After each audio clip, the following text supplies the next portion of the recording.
नमस्कार दोस्तों, मेरा नाम है गगन और स्वागत है आपका आज के इस वीडियो में जहां पे मेरे पास में है टाटा टियागो। ये अपडेटेड टाटा टियागो है। इसका एक पूरा वीडियो मैंने कर दिया है, घूम घुमा के, हाथ लगा के, हर चीज़ बता दी है कि क्या नया है क्या नहीं है, वो आप आई बटन में देख सकते हो। बट अब मैं करने वाला हूँ रेंज टेस्ट, चला के देखने वाला हूँ कि वहाँ पे कुछ बदला है या नहीं बदला है। मैं इस गाड़ी से भली भांति वाकिफ़ हूँ, मुझे पता है इसमें क्या क्या चीज़ें पहले थी, लेकिन टाटा ने अब जो है इसको अपडेट किया है। बट कोई भी चेंजेस जो है उन्होंने मैकेनिकल साइड में नहीं किया, यानी कि बैटरी भी वही है और ओवरऑल मोटर वगैरह भी वही है, बट फिर भी रेंज थोड़ी सी बड़ी है। तो रेंज टेस्ट कर लेते हैं और देख लेते हैं कि कितनी रेंज ये एक्चुअल में देती है। और रेंज टेस्ट करने के लिए सबसे इंपॉर्टेंट चीज़ है गाड़ी को 100% चार्ज करना, तो वो करने मैं आया हूँ स्टैटिक के चार्जर पे। एवर रिलायबल स्टैटिक के चार्जर, मैं हमेशा यही चार्जर इस्तेमाल करता हूँ। नॉट जस्ट कि ये रिलायबल है, हमेशा काम करते हैं, बढ़िया है, but also one reason is कि मैं स्टैटिक माइल्स का मेंबर हूँ। स्टैटिक माइल्स क्या है? स्टैटिक माइल्स एक स्टैटिक का सब्सक्रिप्शन सिस्टम है जिसमें आप अगर मेंबर बनते हो तो आप हर चार्जिंग पे 10% बचाते हो, 5% कॉइन्स मिलते हैं आपको, you get exclusive event invites वगैरह वगैरह, काफ़ी सारे बढ़िया फ़ायदे हैं इसके। आपको कुछ नहीं करना है, ऐप ओपन करनी है, स्टैटिक माइल्स वहाँ पे आपको दिखा हुआ दिखेगा, उसके मेंबर बन जाइए। हर महीने की एक सब्सक्रिप्शन फ़ी लगती है और उसके बाद में आप ये बेनिफिट्स एंजॉय कर सकते हैं। वेरी सिंपल, बस 5 मिनट और दो, गाड़ी चार्ज हो जाए, उसके बाद में निकलते हैं।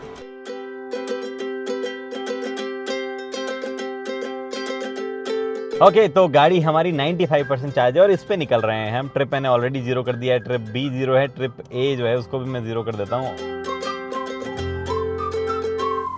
95 पे इसलिए क्योंकि 90 एकदम ब्रांड न्यू गाड़ी है, वैसे भी 94 हो गई थी रवाना होते टाइम पे। 95 से हमने शुरू इसलिए किया क्योंकि बार बार चार्ज करने पर भी 95 से ऊपर नहीं आ रही थी। हमने AC DC दोनों ट्राई कर लिया, फिर हमें रियलाइज़ हुआ कि ब्रांड न्यू गाड़ी है तो एक बार की नहीं जाएगी पूरा ड्रेन करने के बाद में। और एक्चुअल में जब एकदम नई कार होती है तो उसको फुल 100% चार्ज करने का वैसे भी लॉजिक नहीं होता।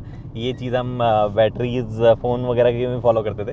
बट एनीवे 95 के हिसाब से ट्राई करेंगे और 5% मैं जो है रेंज ऐड कर दूंगा उस 5% की, उसके हिसाब से आपको एंड में बता दूंगा, तो वो फिगर आउट में कर लूँगा। तो आप दिमाग में 95 लेके मत चलो। बट क्या सिचुएशंस में चलाएंगे वो भी मैं आपको बताता हूँ। सिटी मोड में चलेगी गाड़ी most of the time, full time city mode में चलेगी।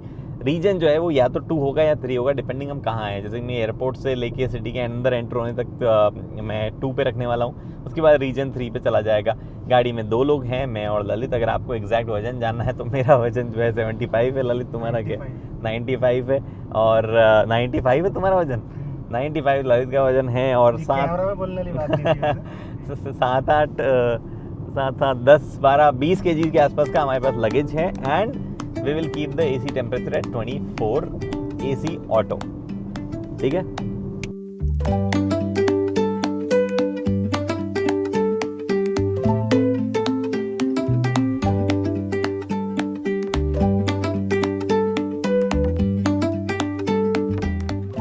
ओके जी, 75% ऑलमोस्ट 38 किलोमीटर चल चुके हैं हम, यानी कि 20% में 38 किलोमीटर, ये हिसाब अभी के लिए है। रीजन लेवल 3 रहा है मोस्टली, क्योंकि ऑलमोस्ट 10-12 किलोमीटर चलने के बाद में, मतलब तब तक रीजन लेवल 2 था, 10-12 किलोमीटर चलने के बाद में ट्रैफिक मिला और भयंकर ट्रैफिक मिला है। बैंगलोर में सैटरडे आज फिर भी ट्रैफिक मिला है, मुझे लगा आज नहीं मिलेगा, बट मिला है। टेम्परेचर वहीं हॉवर कर रहा है, 35-34 वहीं हॉवर कर रहा है आसपास। और अगेन सेम लोड वगैरह सब कुछ हो तो सेम ही रहना है, ऐसा तो है नहीं कि हम लोगों का बैठ के वजन कम हो जाएगा।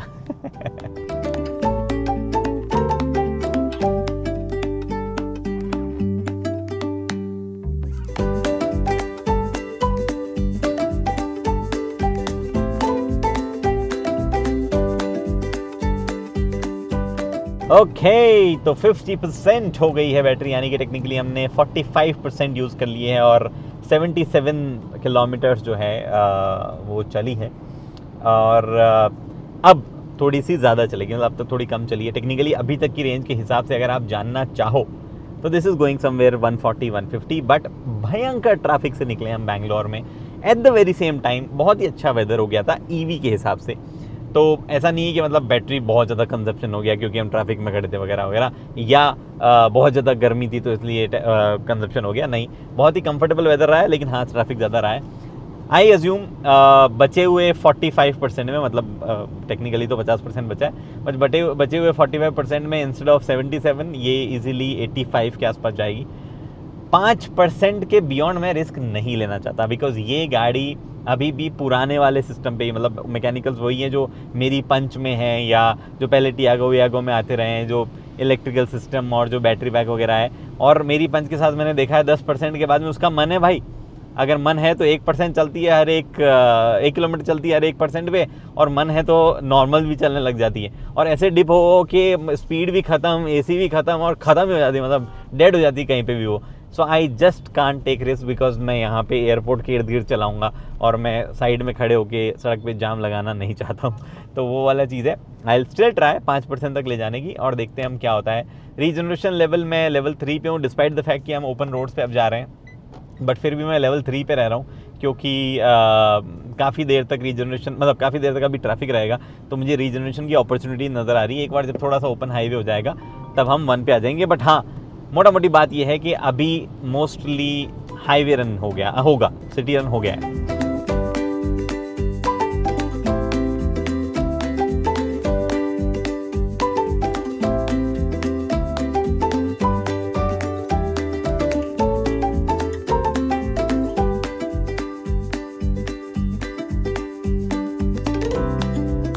ओके, सो 15% पे आ गई है बैटरी, यानी कि जब से हम रवाना हुए हैं तब से हमने 80% कंज्यूम कर लिया है। और 80% कंज्यूम करने के बाद में 143 किलोमीटर जो है गाड़ी चली है।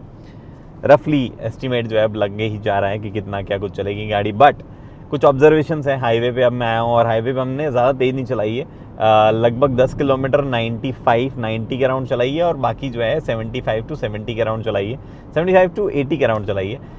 नॉट वेरी फास्ट कंसिडरिंग इसमें स्पीडो एरर भी है 100 पे, जब एक्चुअल में गाड़ी मतलब 100 दिखा रही होती है तब एक्चुअल में 94-95 चल रही होती है। Not a big speedo error, acceptable level का है। हमने पिछली वाली टियागो में या टिगोर में आई थिंक हमने ज़्यादा देखा था, हमने ऑलमोस्ट 91 देखा था, जो कि 9% का एरर है, बहुत ज़्यादा था। बट वो सब छोड़ो, 2 ऑब्जर्वेशंस हैं।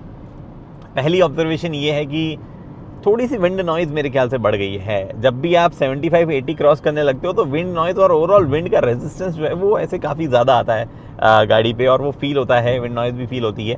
दूसरी चीज़ ये कि एक अच्छी चीज़ हुई है, स्टीयरिंग, फाइनली स्टीयरिंग और इंडिकेटर का सिस्टम सुधार दिया टाटा ने। ये बटन अननेसेसरी दबते नहीं है, चाहे आप मोड़ रहे हो चाहे कुछ भी कर रहे हो, इंडिकेटर जो है वो रीच में है।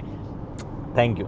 कितने सालों से मतलब जिद पे अड़ा था मैं, और हर वीडियो में मैं ही गाली खाता था कस्टमर्स या जो भी नॉट कस्टमर फैन जो भी वो बोलते थे, तेरे को ये इशू, तेरे को ये अलग से दिखता है, निट पिकिंग करता है ये वो। Now they have change it, अब बोलो निट पिकिंग करता है। एनीवे, सो और क्या बोल रहा था मैं, एक और ऑब्जर्वेशन मेरा था हांडुलेशंस एंड ओहो, इस गाड़ी में एक अलग सी प्रॉब्लम है। सो 2 चीज़ें, ऑफ कोर्स टिगोर के साथ में बैटरी जो है वो पीछे की तरफ प्लेस्ड है, यानी कि बूट के नीचे प्लेस्ड है, तो जो वेट डिस्ट्रीब्यूशन है वो थोड़ा सा अलग हो जाता है। But at the very same time जिस तरीके से ये पावर डिलीवर करती है, मोस्ट ऑफ द टाइम ना ऐसा सा कर्व है, ऐसा वेवी सा कर्व है पावर डिलीवरी में। तो होता क्या है, वो वेवी कर्व और वेट डिस्ट्रीब्यूशन की वजह से आपको ऐसे हेड नोट्स आते रहते हैं, मतलब जैसे गाड़ी चल रही है तो ऐसे ऐसे ऐसे ऐसे फील होती है लगातार।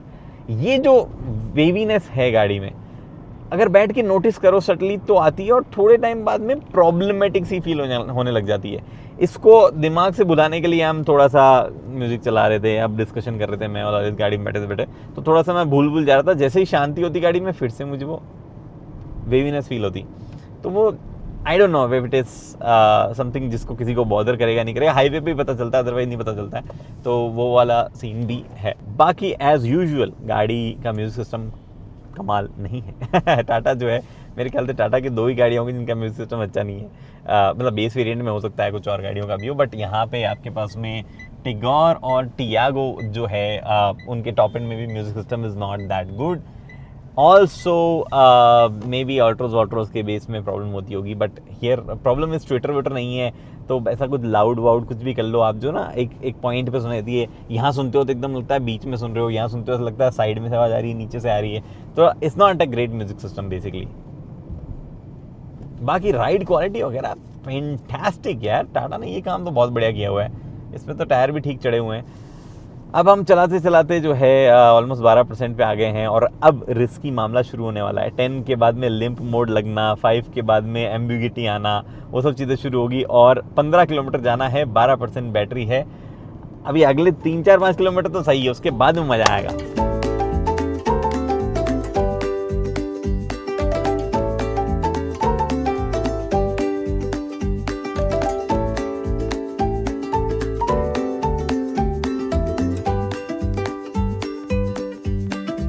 ओके जी, तो 5% पे आ गई है और हम फर्दर टेस्ट नहीं कर सकते हैं बिकॉज टाटा को ये गाड़ियाँ वापस चाहिए ताकि कल कोई और लोग चला पाए। तो अब मैं लगा रहा हूँ चार्ज पे, सेम चार्जर जहाँ से हमने शुरू किया था। एक और चीज़ टेस्ट हो जाएगी कि गाड़ी जो है वो कितने परसेंट तक, मतलब कितने स्पीड से चार्ज हो पाती है, बिकॉज टाटा ने कहा है कि हमने थोड़ा सा मामला चार्जिंग का भी बढ़ाया है, मतलब अब स्पीड जो है वो भी बढ़ाई है। ऑफ कोर्स स्टैटिक माइल्स हूँ, कितने पैसे बच रहे हैं वो यहाँ पे बता रहा है, बट कुछ चीज़ें हैं जो कि मेरे को आपके साथ शेयर करनी है। 167 किलोमीटर्स 90% में गई है। इस कैलकुलेशन के हिसाब से आप अगर पूरे 100% में जानना चाहो तो अराउंड 180-185 किलोमीटर गाड़ी जाएगी, ये हमारे टेस्ट से हमें पता चला है। अब ये कैलकुलेशन जो है वो काफ़ी आइडल कंडीशन बोल सकते हो आप, क्योंकि टेम्परेचर जो है वो बहुत ही फेवरेबल था। एट द सेम टाइम हमने पीक ट्रैफिक में भी काफ़ी रखा गाड़ी को, तो मिक्स मैच हो गया है। इससे ज़्यादा गाड़ी अगर आपको चलानी है तो आपको यही बहुत ही बढ़िया 25 डिग्री के टेम्परेचर में गाड़ी को जो है बहुत ही स्लो चलानी पड़ेगी। इससे कम कब चलेगी, जब आप पीक ट्रैफिक में चला रहे हो लेकिन टेम्परेचर 40 डिग्री से ऊपर है। तो कुल मिला के जो हमने टेस्ट किया है ये मोस्टली लोगों के जो आइडियल सिचुएशन है उसमें आपको मिलना चाहिए, यानी कि 180 की आप रेंज जो है एक्सपेक्ट कर सकते हो, 2 लोग वगैरह जब बैठे हों। बट कई और चीज़ें हैं गाड़ी के बारे में जो हमें पता चली है। ऑफ कोर्स 10% के नीचे जो है एसी काम करना बंद कर देता है, स्पीड 50 से ऊपर नहीं जाती है, वगैरह वगैरह, ये सब चीज़ें तो है ही।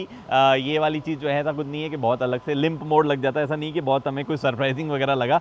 स्पीड 27.64 किलोवाट जो है ले रही है और मुझे इससे ज़्यादा की उम्मीद भी नहीं थी। 27.64, कभी कभार हो सकता है ये 28 तक पहुंच जाए, 29 तक पहुंच जाए, बट हाँ डेफिनेटली ये पहले वाली जो टियागो ईवी या टिगोर ईवी थी उससे ज़्यादा ले रही है। Speaking of Tiago EV and Tigor EV, static जो है वो एक ढंग का फंक्शन देता है जो मेरा आज मन किया इस्तेमाल कर लूँ, because you see that car पीछे वो काफ़ी हद तक चार्ज हो चुकी है और अब जो है हार्डली 11 किलोवाट ले रही है।